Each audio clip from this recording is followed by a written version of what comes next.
President Duterte reveals the Philippines' move to turn down a financial grant from the European Union is an idea floated by Finance Secretary Carlos Dominguez. In a speech at the Coast Guard's National Convention in Davao City, the President shares Dominguez told him the bloc will have the right to question where the money will go and interfere with Philippine affairs should the country decide to accept the aid.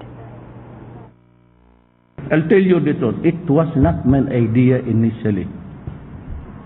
It was the decision of Carlos Dominguez III, Finance Secretary.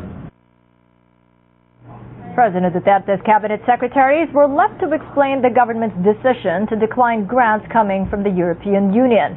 Duterte's economic managers maintain it's not a flat-out rejection and the country's trade privileges will not be affected. More in this report. Smarting from criticisms of his war on drugs, President Duterte made good his threat Wednesday to reject a financial grant from the European Union.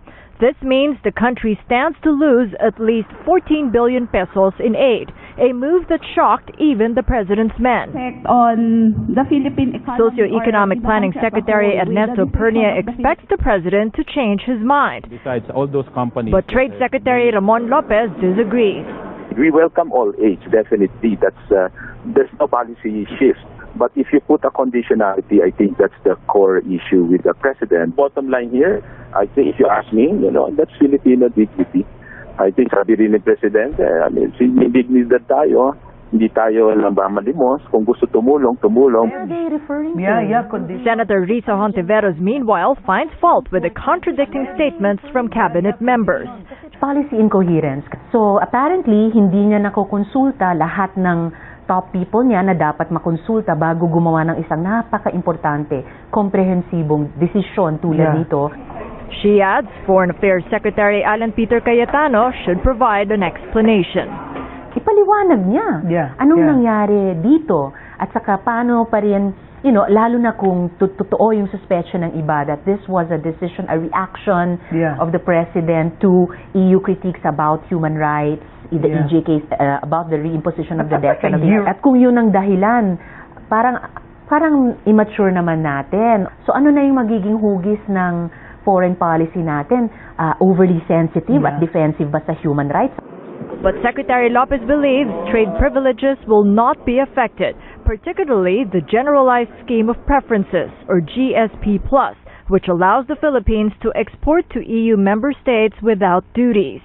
It's unilateral, in a way, support given by the EU should not affect the GSP privileges because it's a two-way, it's a mutually beneficial agreement at the end of the day. Granting zero tariff to about 6,247 Philippine exports would mean also cheaper products for their consumers, would mean also cheaper inputs for their manufacturers. As the world looks on, only President Duterte knows what he will do next.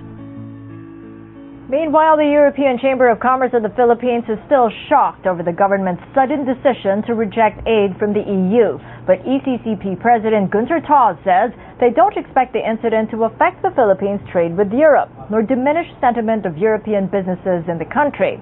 He asserts they will continue to work with both local and foreign businessmen to address any potential impact of the decision. Because I don't see the reason why such should happen.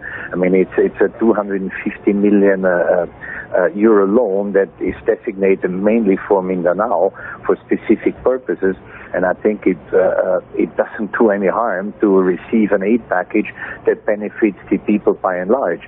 But again, it's a decision that the government has to make, and we can only try to make the best out of it and continue working with the local business as well as with the European business and cushion the impact.